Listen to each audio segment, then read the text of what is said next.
Hi, everyone, and welcome back to Haunted Hearsay. We're back again. This is Caroline, and I'm in Donegal, and I'm joined by Ben, who's in Dublin. Hi, Hello. Ben. Hi. How's How are everyone? things down in the capital this week? Same old, same old. Not much going on except for the curse. Yeah, just very quiet. How about Yeah, up there? the exact same People here. just getting on with it. Yeah, well, sure, nobody's really, when you go into the shop and that's it, coming home and just avoiding people, as it were. Yeah. I saw a But, good TV series and much it ties in. I'll tell you about it very quickly. It's called Devs, and it has I noticed it had a couple of those monoliths in all as right, part good. of the set design of it. So if anyone's looking for a TV series, I think it's like 8 parts, and it was released like last year, but it's really good. It's about quantum mechanics and dimensions and fate and future, and it's kind of sci-fi, but not really. It's very good. I've been Anyway, following the NASA Voyager, etc., and they're sort of switching over teams and everything out in space. But they sent back pictures of Mars, and you can actually see on the rocks there's ruts, and it looks like the same here. That would be water that would cause that. oh yeah, And they do say that the planet they know that there was glaciers underground, so there was water on the planet at one time, so it did sustain life at one time. And funny, I was watching it and I thought, is it possible that early man was from there and they fled a dying planet and came and to came to Earth. Earth? It would be funny because now they want to leave Earth and go back to Mars. Elon It's very, Musk. I mean, I believe in God, and I believe God created the universe. So I mean, it's not tied to one wee tiny planet, Yeah, But I well, wonder if that maybe. is, on a I've scientific level, I wonder, I think it's a possibility. have you seen the conspiracies? I suppose of the pictures of the faces on Mars. Ah, yeah, I've seen Yeah, it. I've seen a yeah, and few, all the not, kind of not a lot, statues, and you never know. It could be the remnants of a civilization that was wiped out or whatever.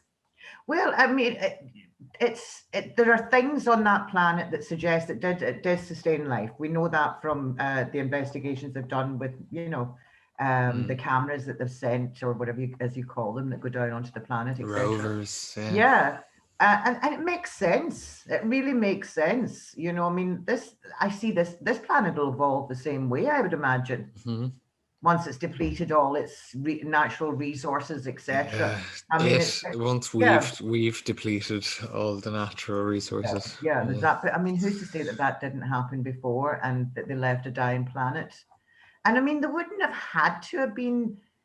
I don't know. I genuinely think there might be something to that, Mm. because and then, like I said, this was a new planet. So maybe they came here and maybe all that technology was lost in the developing of this planet through the continental shifts or drifts, or whatever you call it, continental drifts, or the volcanic eruptions and our islands that disappeared that had these sort of like futuristic colonies on them, like Atlantis. It would make more sense that it was actually, There's it would nothing to come from another suggest planet. otherwise. Yeah, it does. Yeah, And then back to basics, then basically. basically, yeah, or like a reset. Yeah, yeah, like it's a fascinating topic. Um, there's all sorts of theories about disappearing islands and obviously Atlantis and um, Well, I mean, I believe you can go. Well, there's areas in the Mediterranean. You don't have to swim down that far to see the remnants of cities and towns. true. And we know that there was volcanic eruptions on a regular basis, right up until maybe 2, 3 centuries ago. Hmm. So there was islands disappearing, islands arising. I mean, at one time we were everywhere was covered in water. I suppose it's down to what technology. How far did they get with development of like energy? Because that's really how, Yeah, I like, think it's a possibility. Regina has agreed to come back and speak. She's a couple of ghost stories for us and a couple of tales about the banshee. So she's going to hmm. come back on Tuesday. And tonight we're going to, for anybody watching, I hope you are. Thank you for tuning in. We're going to show Ben's film. and we're going to talk over it, and he's going to explain some of the things that have happened in it and where they were, etc. So we're going to get on to that now. The first thing I want to talk about is there's a poem up on the front that was written by Anthony's mum. It's Oh, to hear her sorry. celestial song. What is the price one would pay? Banshee only parts her lips to sing when death is on its way. That's beautiful. And Yeah, that was it's Anthony's nice. mum. Anthony's mum wrote that. Oh. Yeah.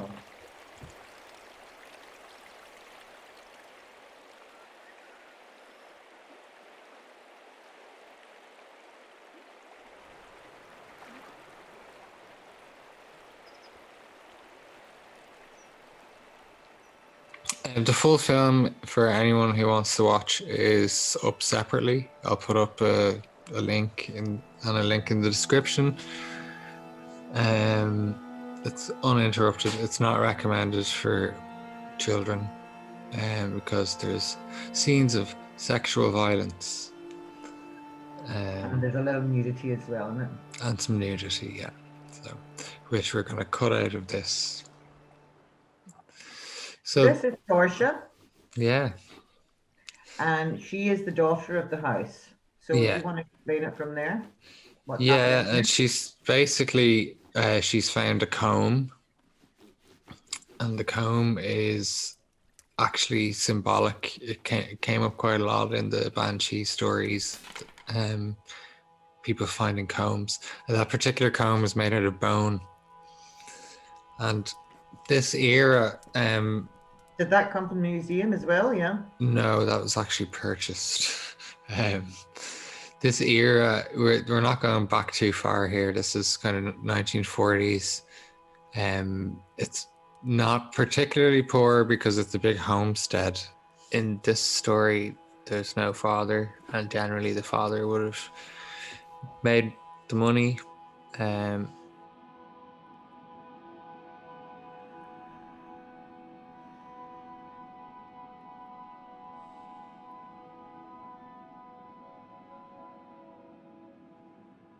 Carrick, a place called Carrick near Glencongill. The fact that they don't have the bed beside the fireplace, the closed-in bed beside the fireplace, makes this building a little bit posher. It is. There's a separate bedroom, yeah, that they would have slept in, which is much posher. See, in the old, like my grandparents' thatched cottage was still standing whenever we first came here to live, and we lived in it for just over a year. And the floor of the main room was a big stone, a big granite stone, a big hearthstone. And they had the bed beside the fireplace, and there was an upper room and there was a lower room. I mean, it was quite a big thatched cottage, but that was the layout, that was the norm for a lot of them. Not sleeping in your kitchen or not keeping your animals in your sitting room would have been posh. When it comes to the actual story in this film, it's sort of more of a weight on the shoulders of the brother and the mother that there's no father, and the daughter. But because there's a lot, the homestead is big, you can see there's a lot of sheep out the front.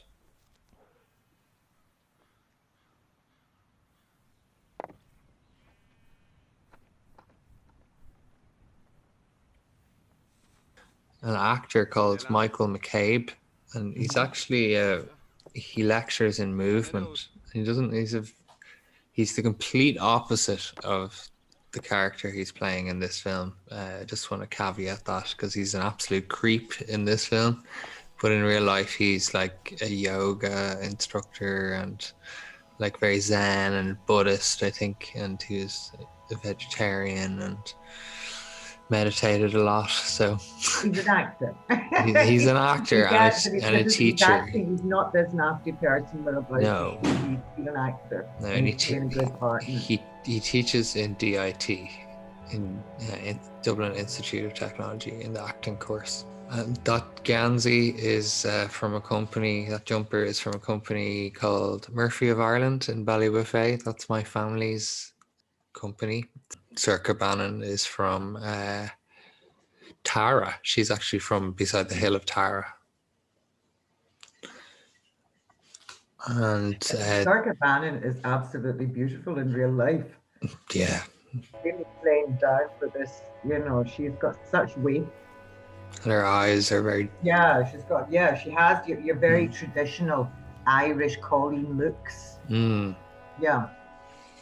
And it's not just red hair and flowy red hair. It's like, Well, the traditional Irish looks are black hair with green eyes. yeah.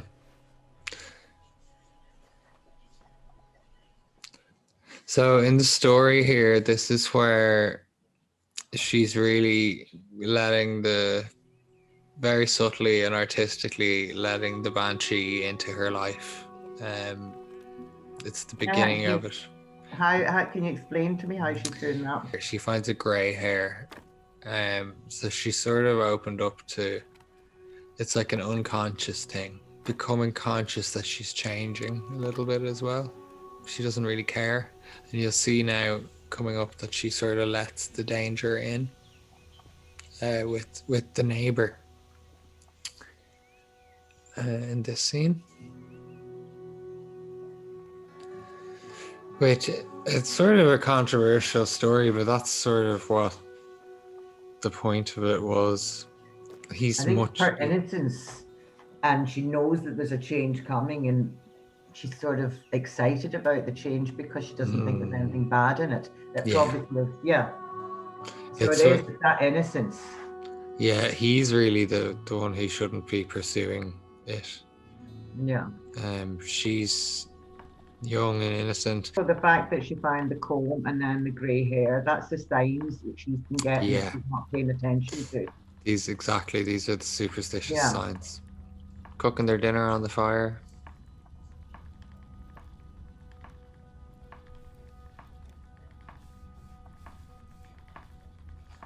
They'd have to weave the wool if they're collecting wool.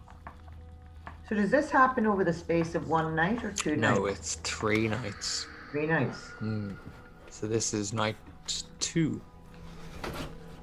No. Is this the night 2, and this is where they hear the howl outside? So this is the first time that everyone in the family has heard the sound together. There's just more and more kind of ominous signs. The son, who's outside now, would be kind of skeptical, The daughter sort of sits there, kind of not paying attention, but is the problem, and then the mother is overreacting. Here's your flowing water, Caroline.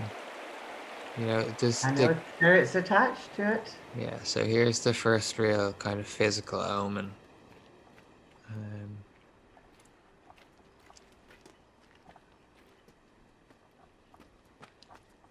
This woman's a great actress in her own right as well, in other programs that she's been on. TG Carr. She's in Ross na Ruin. And circa. We're actually thinking of cutting out this scene in the future, but we'll leave it up here. Why would you think of cutting it out? There's a few continuity things we couldn't fix, and so what did you do there to have that, making that look so realistic? Which, the chickens? They're real chickens. And what was the relevance of those? What was the omen attached to that? So their livelihood has been taken away from them. So that's the beginning of it. In the next scene, the daughter is going to the market, and it's not going. They're not about to have good luck in their lives. If to anyone that doesn't understand the stories, basically that's a word we seem to use a lot. It's sort of the daughter's been noticing the signs first, but a bit too innocent to pay attention to what the relevance of them is. Son's been seeing signs, but doesn't really believe it. The mother's seeing signs and she's overreacting to the whole thing. But the fact of the matter is, it's the daughter's innocence, but inquisitiveness that's sort of, it's almost bringing this bad luck on them. It's not intentional. The signs are there to stop, but You know, the son's not That's listening to the mother, and the daughter doesn't really understand the relevance of them.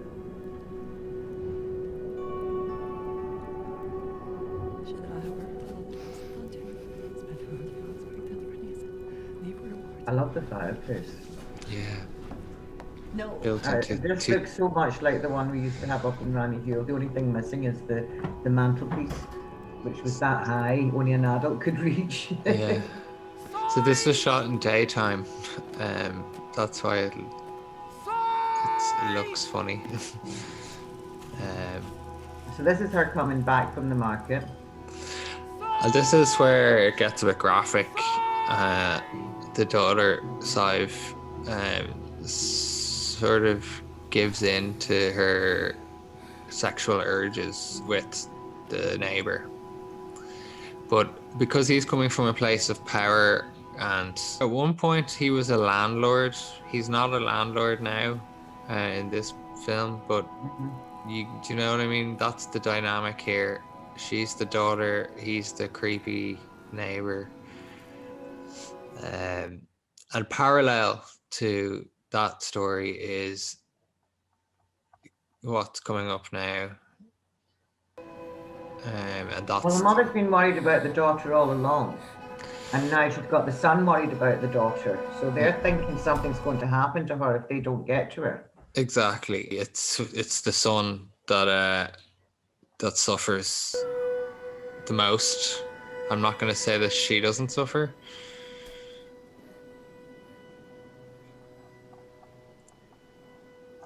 So that the son actually dies from that touch of... That's the only time you see the banshee. That hand is meant to be the banshee, or a sort of visualization of it. That was Anthony's decision. They've heard the call of the banshee. Yeah. 3 nights now. 3 nights. She had no sense. Yeah, she didn't know better, and she wanted... Yeah, exactly. And she wanted something, but not that, you know? Yeah.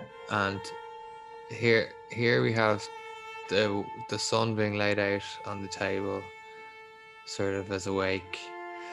I'll also just say one of the songwriters in this song has passed away as well. Moira Brady Averill, and her husband Gareth Averill made this song. So rest in peace to her. Oh, rest in peace, Nancy.